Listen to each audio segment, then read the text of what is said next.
Bismillahirrahmanirrahim. Assalamualaikum warahmatullahi wabarakatuh. Selamat pagi para mahasiswa Institut Agama Islam Negeri Parepare. Hari ini kita akan melanjutkan mata kuliah Ulumul Quran. Tema pengertian ilmu-ilmu Al-Quran menurut ulama klasik kontemporer.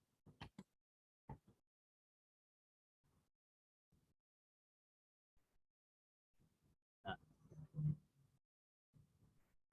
sekalian yang insya Allah di belakang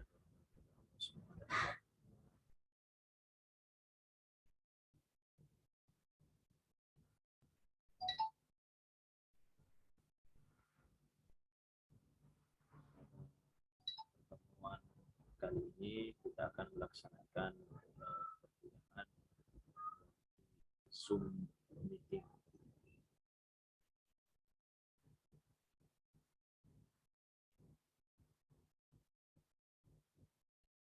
Ini adalah kontrak perkuliahan kita pekan lalu. Yang akan kita bahas itu adalah kedua ini pengertian Al-Quran dari pandangan para ulama klasik dan modern, termasuk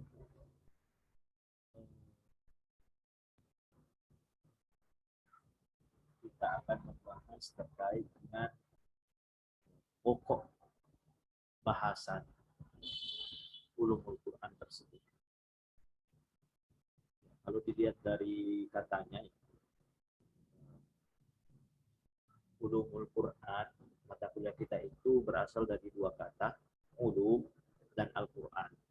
Ulum yang berarti ilmu-ilmu, bisa juga dikenal dengan pengetahuan. Kemudian yang kedua Al-Quran. Ya, kita bahas dulu masalah ilmu. Ya. Ilmu itu adalah pengetahuan yang dimiliki seseorang untuk mengetahui suatu hal. Itu kalau kita ingin bertani dengan sukses, maka harus memiliki ilmu pertanian. Harus memiliki ilmu peternakan. Untuk bekerja di dunia termasuk kuliah, Anda harus punya ilmu kecerdasan.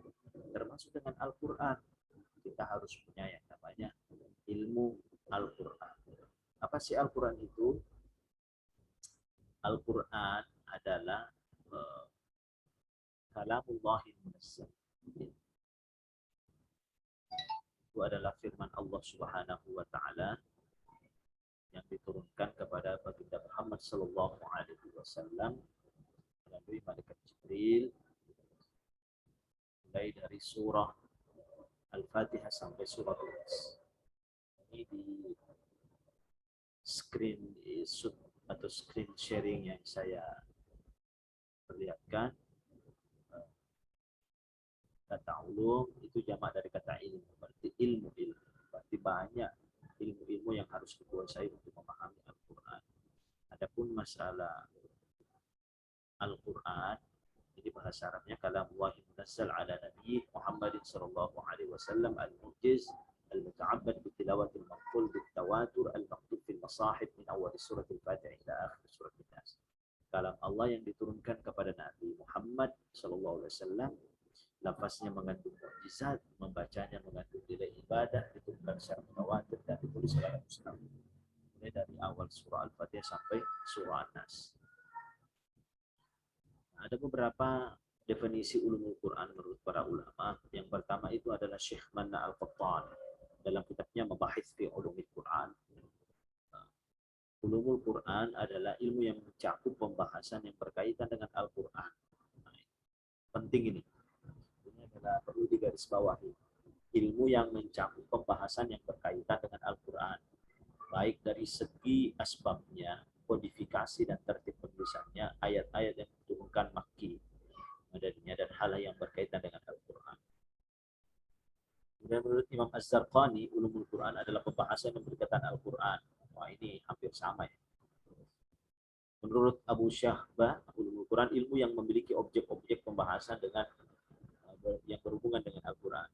Nah, itu semuanya sama semua maksudnya. Ulumul Quran adalah seluruh pembahasan yang berhubungan dengan Al-Quran Al-Karim yang abadi, baik dari segi penyusunannya, pengumpulannya, sistematika, dan lain sebagainya. Nah, intinya adalah ulumul Quran adalah sejumlah pembahasan yang berkaitan dengan Al-Quran, dan pembahasan itu menyangkut materi-materi yang selanjutnya menjadi pokok bahasan ulumul Quran. Apa sih pokok bahasan ulumul Quran itu? Nah, ternyata banyak sekali ya. Jadi ternyata untuk memahami Al-Quran itu tidak hanya sekedar terjemah. Ya, fenomena orang beragama saat ini, semangatnya beragama untuk mengetahui Al-Quran, itu begitu tinggi saat ini, dan memang perlu dikontrol dengan baik dengan ilmu-ilmu Al-Quran. Maka bersyukurlah Anda sebagai mahasiswa IAIN Parepare, di mana jurusan apapun Anda, program studi apapun Anda dibekali dengan mata kuliah ulumul Quran, agar tidak cepat mengambil kesimpulan untuk menghukumi isi yang ada di dalam Al-Quran. Karena untuk memahami Al-Quran, kita harus memiliki banyak ilmu-ilmu pengetahuan atau ilmu-ilmu yang berkaitan dengan Al-Quran. Tentu ilmu-ilmu Al-Quran ini secara teori belum ada di zaman Rasulullah. Secara teori ya. Tapi praktiknya sudah ada. Dan itu dibuktikan oleh para ulama. Bahwasanya ilmu-ilmu ini dijelaskan juga oleh Rasulullah SAW, tapi tidak dalam bentuk teori. Nanti ulama-ulama setelahnya membuat metodologi-metodologi, menyusun kitab secara tertib terkait masalah ilmu-ilmu Al-Quran. Maka jikalau ingin mengikuti Al-Quran, kembali kepada Al-Quran dan hadis, maka ikuti ulama yang paham terkait dengan Al-Quran, ulama yang paham terkait dengan ilmu hadis. Tidak gampang memahami Al-Quran, tidak gampang memahami secara langsungnya. Maka butuh banyak ilmu-ilmu yang berkaitan dengan Al-Quran tersebut. Mulai dari ilmu bahasa Arab. Bagaimana kita memahami Al-Quran kalau tidak tahu bahasa Arab? Maka ikuti ulama. Butuh juga ilmu hadis, butuh ilmu fikih dan ilmu-ilmu lainnya. Nah, adapun pokok pembahasan Al-Quran itu yang pertama adalah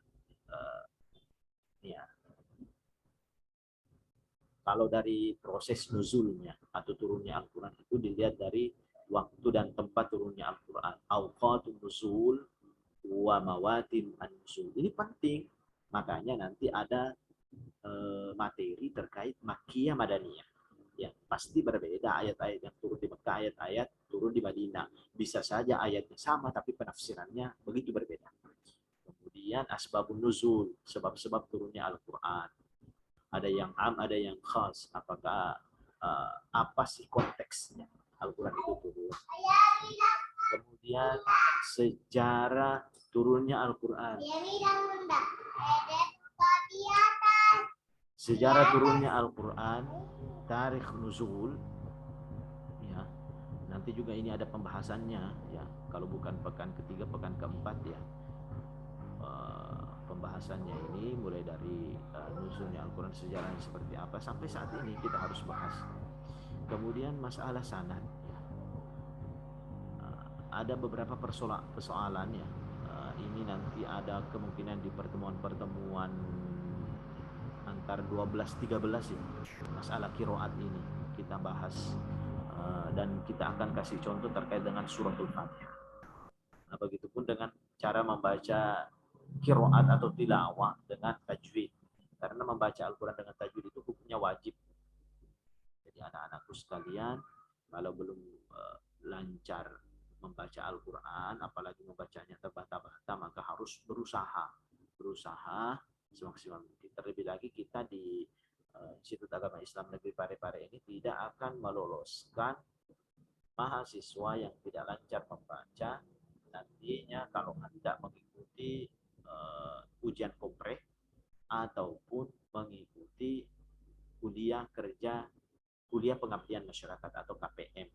Nah, kita mulai dari sekarang harus belajar membaca Al-Quran.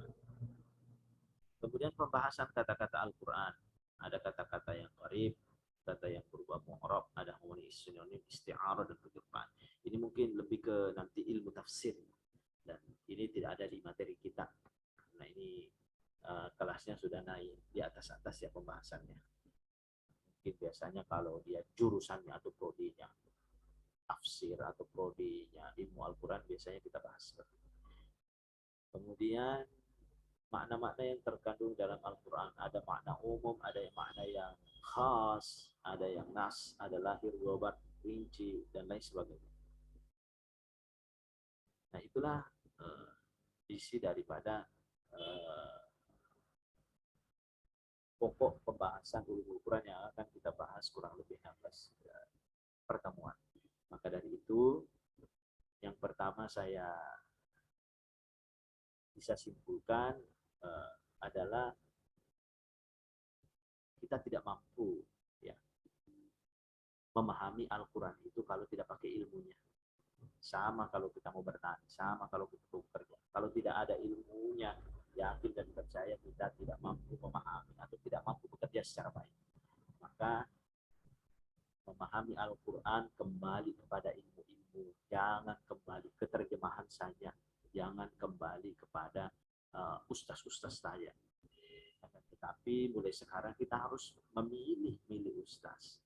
Memilih penceramah-penceramah yang mana sebenarnya mereka yang lebih paham terkait dengan Al-Quran. Tentunya kelihatan loh ketika dia menuturkan referensi-referensi terkait dengan Al-Quran. Dia punya pembahasan yang lebih mendalam, pembahasan yang luas, dan tidak cepat menyalahkan orang lain. Kemudian yang kedua, pokok pembahasan ulumul Quran itulah yang akan kita bahas mulai nanti pertemuan ketiga sampai pertemuan terakhir.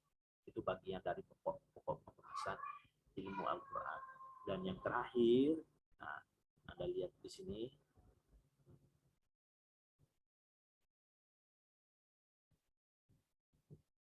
ini, jadi pekan depan itu kita akan